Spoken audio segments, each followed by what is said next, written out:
La otra cara. El 14 de marzo de 1985 se realizó una reunión extraordinaria de la dirigencia del CUC y el EGP en México para reorganizarlo. La asamblea fue apoyada por la Dirección Nacional y el Frente Internacional del EGP, además de delegados de las comunidades de base, clandestinas. En esta reunión extraordinaria se elaboró un documento de trabajo que definía la lucha por la madre tierra, la disolución de las PAC, patrullas de autodefensa civil, los derechos humanos y el reinicio de trabajo organizativo en el Quiché y Huehuetenango. Fue en este momento cuando el trabajo subversivo del CUC trató de aliviar la presión que mantenían las unidades del Ejército de Guatemala sobre los frentes guerrilleros del EGP en las zonas montañosas del norte de El Quiché, Huehuetenango y la región de Ixcán. Hacia una táctica ofensiva, ordenaba el documento firmado por Rolando Morán, comandante en jefe del EGP. Y esto involucraba no solo a los remanentes de los frentes guerrilleros sino a sus organizaciones de masas, principalmente al CUC. Con esta finalidad, y como un distracte, generaron huelgas en la costa sur en los años 1987, 1988, 1989 y 1990, logrando paralizar gran parte de las fincas y obligaron a los empresarios a negociar aumentos de salarios para intentar congraciarse con el campesinado en todo el país. La nueva etapa de agitación fue coordinada con la Unión Sindical de Trabajadores de Guatemala, UNCITRAGUA, que seguía la línea sindical de la Federación Sindical Mundial, FSM, o sea la línea soviética impulsada por el Partido Comunista de Guatemala, PGT, actualmente Semilla. En enero de 1988 el CUC se integró a la Unidad de Acción Sindical y Popular, UASP, y sirvió como pivote para acciones conjuntas con otras organizaciones marxistas como CONAVIGUA, CERG, CONDEG, ACG, Red de DDHH, Majahuil y la Defensoría Maya, entre otros grupos de presión.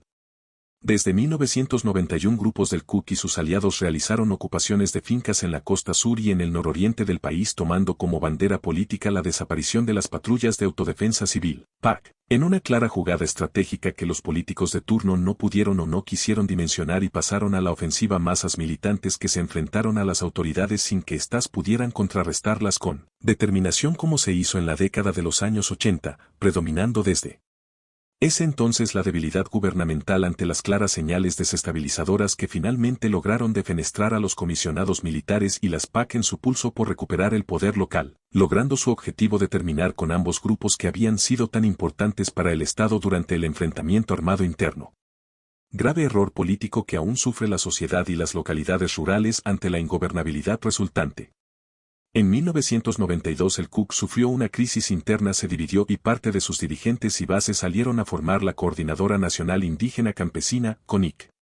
Dentro de esa puja por el poder local y la obtención de los recursos económicos que venían desde el exterior tras la firma de la supuesta paz. El mismo año se formó la Coordinadora Nacional de Organizaciones Campesinas, CNOC, con organizaciones ligadas históricamente a la URNG y el CUC, y se realizó el primer Congreso Nacional Campesino.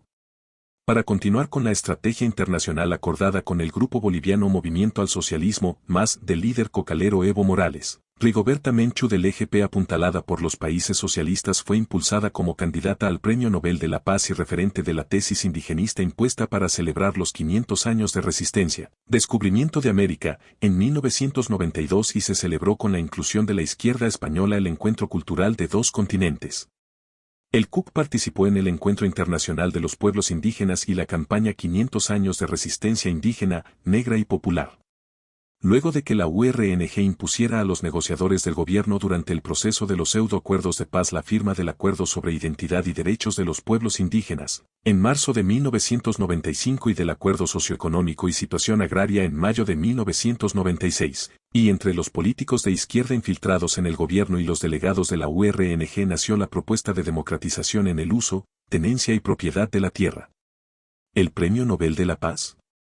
Como ya se indicó, no fue casualidad que en el año 1992 se diera impulso a nivel internacional al Premio Nobel de la Paz otorgado a la militante del CUC y por lo tanto del EGP Rigoberta Menchú, tras una intensa campaña de lobby dirigida por miembros del EGP y la izquierda internacional en Europa y los Estados Unidos, ver la farsa del genocidio en Guatemala del autor de esta serie.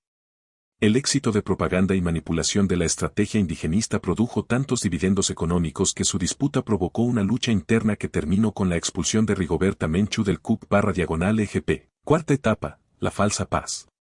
La cuarta etapa del CUC comprende desde la firma de los acuerdos de la supuesta paz hasta la actualidad. En diciembre de 1996 concluyeron las negociaciones entre la URNG y el gobierno, y el CUC emprendió entonces lo que ellos llamaron la lucha por el cumplimiento de los acuerdos de paz, la injusta distribución de la tierra, la discriminación contra los pueblos indígenas y la impunidad. En 1998 se realizó la Sexta Asamblea Nacional del CUC, donde se definieron las líneas de lucha, acceso a la tierra, derechos laborales, desarrollo y participación ciudadana. En el año 2000 el CUC participó en la primera movilización de las organizaciones del CNOC después de la firma de la paz, bloqueando las principales carreteras y los accesos a la capital para presionar al gobierno. En los años 2001 y 2002 siguieron las ocupaciones de fincas bajo la consigna «Ocupar y resistir», aprobada por el Encuentro Campesino Nacional, realizado por CNOC en 2001. En mayo de 2003 se realizó la séptima Asamblea Nacional del CUC en la búsqueda de una nueva estrategia de la lucha campesina. En enero de 2005 se celebró la Asamblea Extraordinaria donde se aprobó el plan estratégico con los actuales ejes de lucha. Entre otras actividades que ha realizado el CUC está la participación en la Coordinación y Convergencia Nacional BACIB, CEG desde el 2003, así como la lucha contra el Tratado de Libre Comercio, TLC, las concesiones mineras y los megaproyectos sin previa consulta a los pueblos en los territorios. El 8 de junio de 2004, el CUC participó en la creación del movimiento indígena, campesino, sindical y popular MIXP, y asumió la lucha, organización y denuncia sobre la ratificación y publicación del TLC, continuó en el 2005 con grandes movilizaciones en varios puntos del país, y organizó la tercera Cumbre Continental de los Pueblos y Nacionalidades Indígenas en el municipio de Iximché en marzo de 2007. A partir de la cumbre se retomaron banderas de lucha ideológica como la libre determinación de los pueblos indígenas, la defensa de los territorios contra el saqueo de las empresas y la refundación del Estado. En resumen, el CUC ha representado a las comunidades indígenas y campesinas en todo tipo de eventos internacionales. Los actuales ejes de lucha del CUC. Dentro de los ejes de lucha del CUC desde la firma de la paz, se encuentran los ejes sustantivos. 1. El primero, es el acceso, uso, tenencia y propiedad de la madre tierra. 2. El segundo, derechos laborales de los trabajadores del campo. 3. El tercero, desarrollo comunitario y productivo. 4. Cuarto, identidad y derechos de los pueblos indígenas. 5. Quinto, equidad de género. 6. Sexto, fortalecimiento organizativo. Como podrá apreciar el lector después de este recorrido histórico del CUC en donde se aprecia su pertenencia a grupos terroristas armados que sembraron desolación y muerte durante el enfrentamiento armado interno y se convirtieron en grupos de presión tras los acuerdos de paz, está demostrado que durante las últimas décadas han delinquido y provocado caos e ingobernabilidad en muchas regiones del país, por lo que la presencia de Daniel Pascual y otros funcionarios ligados a la URNG en posiciones estratégicas gubernamentales con incidencia en regiones en donde operaron frentes guerrilleros obedece a claras intenciones de tomar el control del poder local mediante los abundantes recursos económicos de que disponen en el presupuesto general del gobierno.